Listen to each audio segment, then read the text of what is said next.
Okay, question 8. We've been given all 4 angles of the cyclic quad. Sadly, they've been expressed in algebraic form. 2 of the opposites are in terms of y, and 2 of the opposites are in terms of x. The thing about a cyclic quad is that the cross pairs individually add up to 180 degrees. We've been given the size of the external angle here, x squared minus 70, and we've been asked to prove that ADX is a straight line. Okay, looking at the x's first. So our first equation that we can obtain is adding this lot up. So we've got 2x squared. Now the x is negative 5 plus 4 is negative x. 8 and 88, 96, both negative, so this is negative 96. And equation 2, adding these guys up. Oh, I forgot to say that this is equal to 180 degrees on equation 1. Okay, equation 2, as I say, we've got y squared.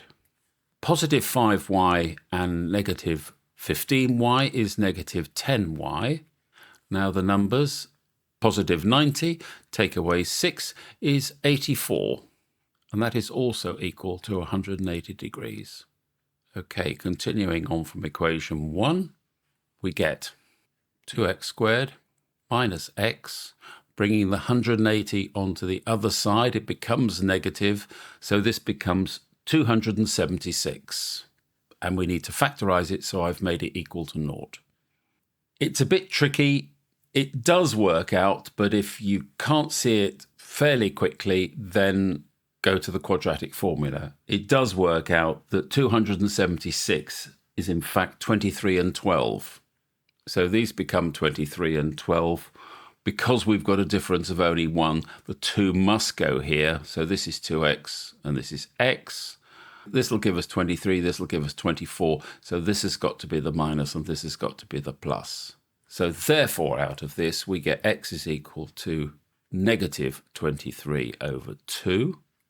And x is equal to 12.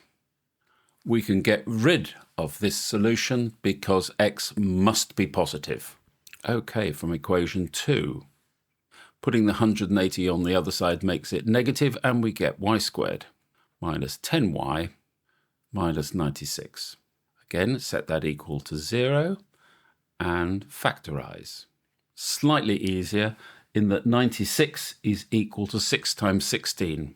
The difference being 10. We need this one to be the negative one and this one to be positive. Again, we can reject this solution because it will lead to a negative answer, and we end up that y is equal to 16. Now we've got to work with this straight line. If we add up x minus 70 and y squared minus 15y plus 90, we should get, putting in our values, 180 degrees. Let's see if we get it. So I'm saying that y squared minus 15y plus 90 plus x squared minus 70 should equal 180 degrees. Let's see what it does. 16 times 16 is 256. 15 times 16 is 240, plus 12 times 12, 144, and we've got the negative 70. And if you do the arithmetic on that, this indeed is equal to 180 degrees. So therefore we can say that ADX is a straight line. And that is your answer.